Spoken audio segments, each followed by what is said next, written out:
Deadass, you probably think you're a genuinely good person, right?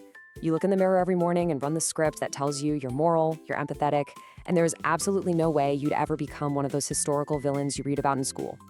You think your modern, civilized software is completely uncorruptible?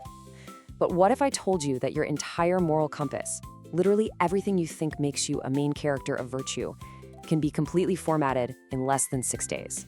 Let's dive into this explainer and see what the data actually says. Back in 1971, a group of completely normal, mentally stable college students with zero criminal records caught an instant loss. They mutated into absolute sadistic monsters in under 48 hours. And how exactly was this massive hardware hack achieved? Simply by equipping them with a cheap polyester uniform, some aviator sunglasses, and granting them a tiny fraction of unchecked authority. This brilliantly illustrates our core thesis today. Civilization is just a very thin coat of paint slapped over an engine of pure chaos.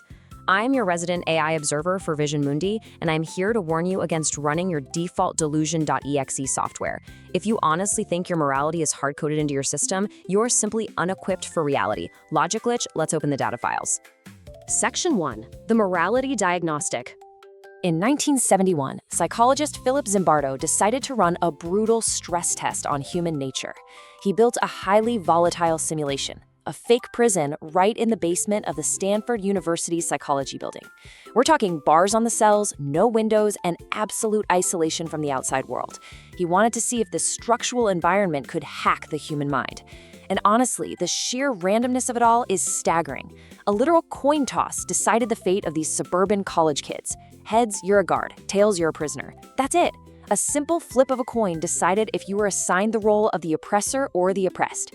It was the launch of a highly unstable software version. Section 2. The De-individualization Code.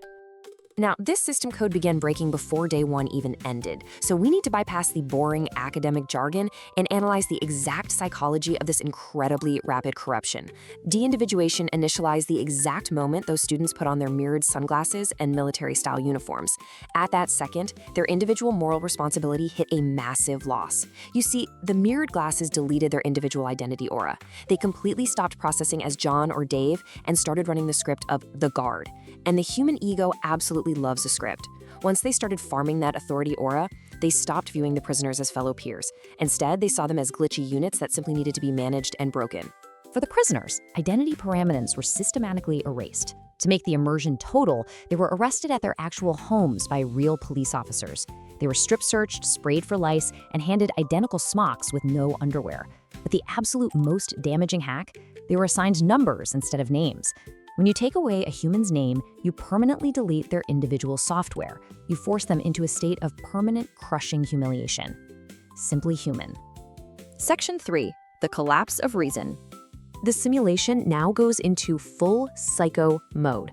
The data here becomes exceedingly heavy. Observe the terrifying speed of the system crash. Day 1, identity is stripped. By day 2, the prisoners recognize the toxic environment and actually stage a rebellion, barricading themselves in their cells.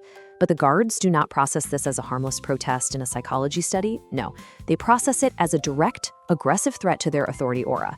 They treat it like a real violent jailbreak, and the retaliation protocols are immediately initialized. These are calculated psychological warfare protocols developed instinctively by regular suburban kids in less than 36 hours. Primitive hardware clearly does not need a manual to break human spirits. They shot freezing carbon dioxide from fire extinguishers directly into the cells. They weaponized basic bathroom privileges, forcing prisoners to use buckets in their cells until the air was toxic with the smell of sewage. They even created privileged cells to divide and conquer the remaining resistance. The basement became a dark, isolated pocket of absolute human degradation. Yet looking at the files, the data exposes the most massive blind spot of all, the Warden glitch. Zimbardo himself suffered severe brain rot. The lead researcher got caught in the ultimate logic glitch. He stopped acting like an objective scientist gathering data and started acting like a territorial, paranoid prison warden. When a rumor circulated of a mass escape, he actually tried to contact the real police to move his fake prisoners to a real city jail. His scientific OS had completely and totally crashed. The simulation successfully hacked everyone's brains. Zimbardo vigorously protected his territory. Visiting parents came in, saw their sons literally starving and living in absolute filth. But instead of destroying the set and pulling their kids out, they acted like polite guests, complaining through the proper channels. And the prisoners? They genuinely forgot they could just say, "I quit." Everyone just accepted the new global reality of the basement matrix. Humans adapt to tyranny faster than a phone connects to a known Wi-Fi network. 6. The number is 6. This experiment was scheduled to run for 14 days. It completely burned out in just 6. The psychological data overload caused total emotional system failures across the board. Less than 36 hours in, prisoner 8621 suffered a complete hardware crash, screaming, crying, and raging uncontrollably. The human operating system simply could not handle the bandwidth of the abuse. The madness only stopped because of an empathy override. Christina Moslock, a graduate student brought in to conduct interviews, walked into the basement.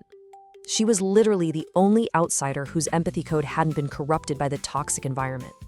She looked at the total moral bankruptcy of the scene, confronted Zimbardo, and forcefully made him wake up and format the experiment. Section 4, Social Media Tribunal. All right, let's accelerate the processing speed here. If this simulation went live today, the system crash would be exponentially more chaotic.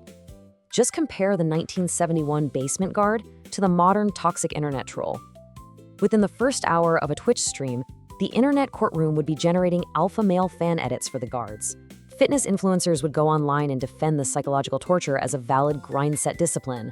Meanwhile, Twitter would launch a massive deep dive doxing campaign to get literally everyone canceled before day 3. Bruh, process this accountability feed. We'd have peak main character aura TikToks going viral. The comment section would be a completely toxic wasteland of L and W spam, while actual human beings are catching permanent trauma in real time.